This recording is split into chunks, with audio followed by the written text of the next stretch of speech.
Fact and science நேர்களுக்கு வணக்கங்க. இப்போது பொதுவாகவே வந்துங்க ஒரு ஜாதகத்தில் இல்லை ஒவ்வொரு லக்னத்திற்கும் பாதகாதிபதியாக வரக்கூடியவர்கள் வலுப்பெறக்கூடாது. அது ரொம்ப ஒரு முக்கியமான ஒரு விஷயம். எப்போவுமே ஒரு ஜாதகத்தில் லக்னாதிபதிக்கு பாதகாதிபதியாக வரக்கூடியவருக்கு எந்த லக்னமோ அது பாதுகாத்து மறைந்திருப்பது நல்லது. அப்போ தான் நல்ல யோக அமைப்புகள் கிடைக்கும். அதுக்கடுத்தபடியாக அந்த திசையும் நல்லா இருக்கும் அப்படிங்கிறதுக்காக நம்ம வச்சுக்கணும். இப்போது சர லக்னங்களுக்கு 11ஆம் வீட்டதிபதி பாதகாதிபதியாக வருவார். மேஷ லக்னத்திற்கு சனி பாதகாதிபதி 11ஆம் வீதி சனி பாதகாதிபதியாக வருவார். கடக லக்னத்திற்கு சுக்கிரன் பாதகாதிபதியாக வருவார். துலா லக்னத்திற்கு சூரியன் பாதகாதிபதியாக வருவார். மகர லக்னத்திற்கு விருச்சிக செவ்வாய் பாதகாதிபதியாக வந்துடுவார். அப்படி வரும் பொழுது அவங்க எந்த வகையிலும் வலுப்பெறாமல் மறைந்து வலுப்பெற்று நல்ல இடத்துல இருந்துட்டாங்க அப்படின்னா சரியான யோகமைப்பு வந்துருங்க அந்த திசையில். அப்படி வரும்பொழுது இந்த சனி திசையில் ஒரு யோகமைப்பு இருக்குதுங்க. சனி திசையினாலே நம்ம கெடுதல் தான் பண்ணுமோ அப்படின்றது. ஆனால் இந்த சனி திசையிலையும் ஒரு யோகமைப்பு என்ன அப்படின்னு கேட்டிங்கன்னா, பொதுவாக சனி திசையிலே நிறைய யோகமைப்புகள் இருக்குது. அதில் நான் ஒரு தான் சொல்ல வர்றேன். மேஷ லக்னத்தை எடுத்துக்கிட்டோம்னா மேஷ லக்னத்திற்கு அவர் 10-11 கூடியவராக வந்துவிடுவார்.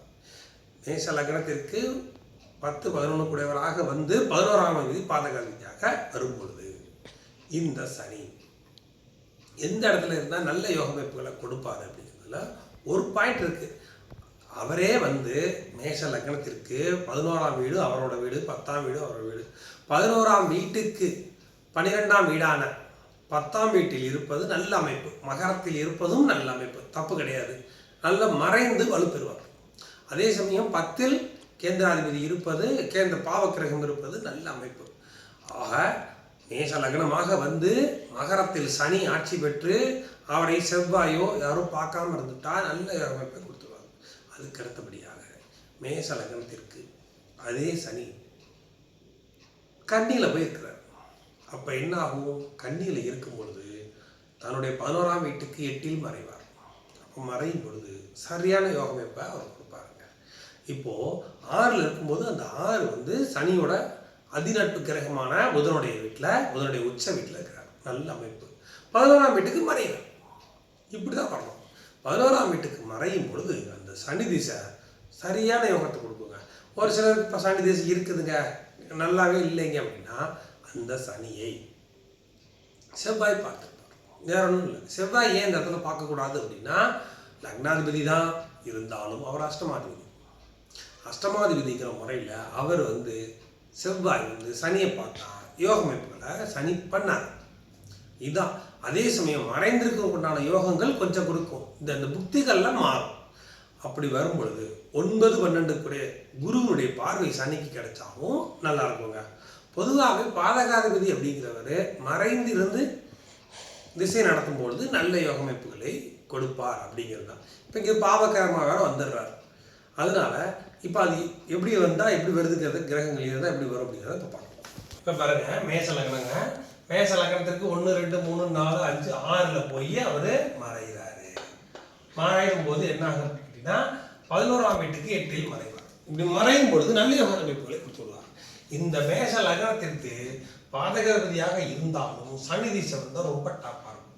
இதில் முக்கியமான விஷயம் என்னன்னா, இந்த 1-8 கூடிய லக்னாதிபதியான செவ்வாயினுடைய பார்வை சனிக்கு கிடைச்சிடக்கூடாது.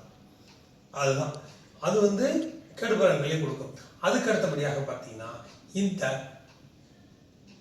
புதன் இருக்காருங்க, 3-6 கூடிய கெட்டவராக வந்துடுவார். அப்படி வரும்பொழுது இந்த புதனுமே வந்து சனியோட இணைஞ்சிடக்கூடாது. இது ரொம்ப முக்கியமான விஷயம். அதிநட்பு கிரகம்தான். இதுக்காகத்தான் மெயினாக இது சொல்ல வர்றேன். இது அதிநட்பான கிரகம்தான் சனிக்கு புதன் இருந்தாலும் இந்த லக்னத்திற்கு சனி இங்கே இருக்கிறாருங்க. இந்த சனியை எந்த வகையிலும் புதன் வந்து பார்க்குறதோ நீசம் பெற்று கூட பார்க்க கூடாதுன்னு சொல்லுவாங்க. அவர் 6 கூட 12இல் மறையலாம், அது தப்பு கிடையாது. நீசம் வரலாம், தப்பு கிடையாது. ஆனால் அதே புதன் சனியை பார்த்து விடக்கூடாது. சனி இங்கே புதன் இங்கே இணைஞ்சிடக்கூடாது. இணைஞ்சிட்டா என்ன ஆகும் அப்படின்னா, நான் இப்போ இவ்வளோ நேரம் பேசுறது கூட ஆப்போசிட்டாக நடக்கும். வேற ஒன்றும் இல்லை.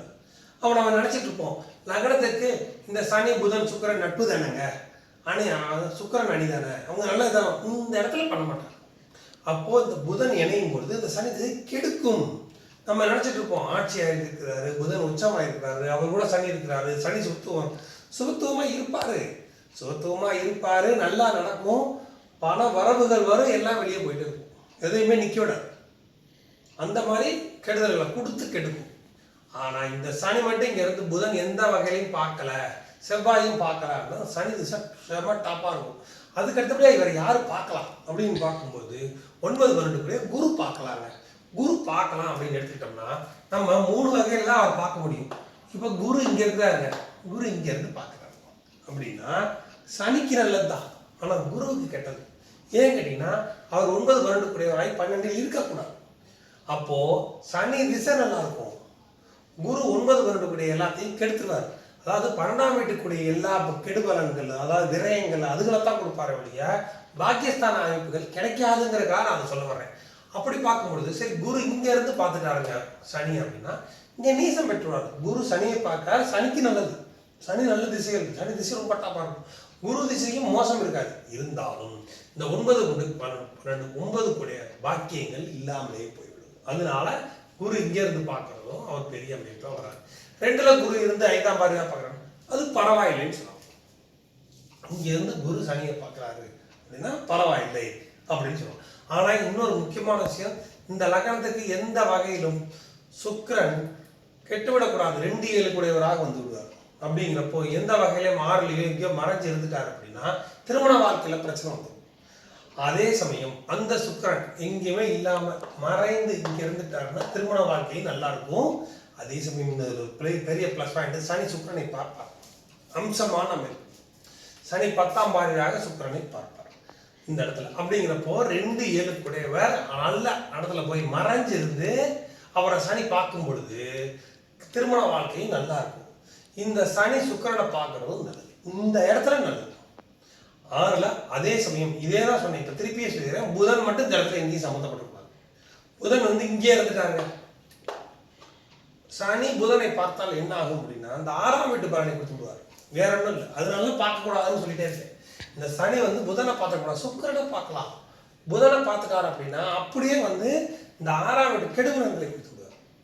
அதனால இந்த புதனை பார்க்காமல் இருந்து விட்டு செவ்வாயும் சனியை பார்க்காம இருந்துட்டாங்க அப்படின்னா இந்த சனி திசை ரொம்ப டஃப்பாக இருக்குங்க. கொஞ்சம் கூட யோசிக்க வேண்டியதே இல்லை. இங்கேருந்து மட்டும் குரு இருந்து பார்த்தாலும் நல்ல அமைப்பு தான், ஆனால் சனி திசை நல்லா இருக்கும். ஆனால் 9ஆம் அதிபதி மகனுக்கு நீசம் பெற்றிருப்பார், அவ்வளோதான். ஆனால் இங்கே குரு இருக்கிறது வந்து அப்போவும் சனிக்கு நல்லது தான், ஆனால் குருவுக்கு கெட்டதுங்கிறதுக்காக அதை சொல்லணும். இப்படி தான் அமையும். இந்த இடத்துல சூரியனை இங்கேருந்து பார்க்குறாருங்க, இது முக்கியமான ஒரு பாயிண்ட் சொல்லிடுறேன். சூரியனே இந்த சனியை பார்க்குறாரு, நல்லது தாங்க, கெடுதல் கிடையாது. ஏன் அப்படின்னு கேட்டிங்கன்னா இந்த லக்னத்துக்கு 5ஆம் அதிபதி, இந்த 5ஆம் அதிபதியை சனியை பார்க்குறது அவ்வளோ நல்லது. சனி சூரியனை பார்த்தாலும் இந்த இடத்துல கெடுதல் பெரிய கெடுபலன்கள் வராது, யோகம் தான் வேலை செய்யும். இந்த இடத்துல தான் மைனூட்டாக பார்க்கணும். இந்த இடத்துல சூரியன் சனியை பார்த்தாலும் கெடுதல் இருக்காது, நல்லா இருக்கும். ஏன் கேட்டீங்கன்னா இவர் 5ஆம் அதிபதி, 5ஆம் அதிபதி எந்த வகையிலும் கெடுதலை பண்ண மாட்டார் இந்த இடத்துல. அப்படிங்கிறப்ப இவரும் 11க்கு 8ல் மறைந்து சனி எங்கே இருக்கிறார், இதைத்தான் அப்படி தான் பார்க்கணும். இப்படி பார்த்தா தான் விட கிடைக்கும். 11ஆம் அதிபதி அவர் வீட்டுக்கு 8ல் மறைந்து இருந்து நல்ல நிலைமையில் இருந்து அவரை போய் இன்னொரு யோகாதிபதி தான் பார்க்குறாரு இந்த இடத்துல. நான் செவ்வாய் தான் பார்க்கக்கூடாதுன்னு சொன்னேன், சூரியன் பார்க்கலாம். ஏன் கேட்டீங்கன்னா செவ்வாய் அஷ்டமாதிபதியாக வந்து விடுவார், லக்னாதிபதிங்கிறது இந்த இடத்துல எடுக்க முடியாது. அஷ்டமாதிபதிங்கிற முறையில் அவர் பார்க்கக்கூடாது. அதுக்காகத்தான் நான் அதை சொல்லியிருந்தேன். சூரியன் பார்க்கலாம், நீங்கள் வேணாலும் எடுத்து பாருங்க. சூரியன் இங்கேருந்து சனியை பார்க்கறது கெடுபலன்கள் இருக்காது.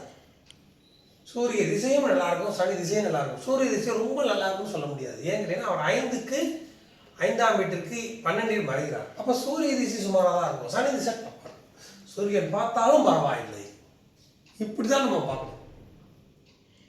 அதே சமயம் எப்போதான் சொன்னேன், நான் அதி நட்பான புதன் மட்டும் பார்க்காம இருந்தால் போதுங்க. சுக்கிரன் இங்கே வந்து சேர்ந்தா நல்லது தான். ஆனால் சுக்கிரன் நீசம் அடைவார், திருமண வாழ்க்கை இல்லாமல் போயிடும். அதான் ஒரு பிரச்சனை. அதனால சுக்கிரனை நான் வேற எங்கேயும் போடணும்.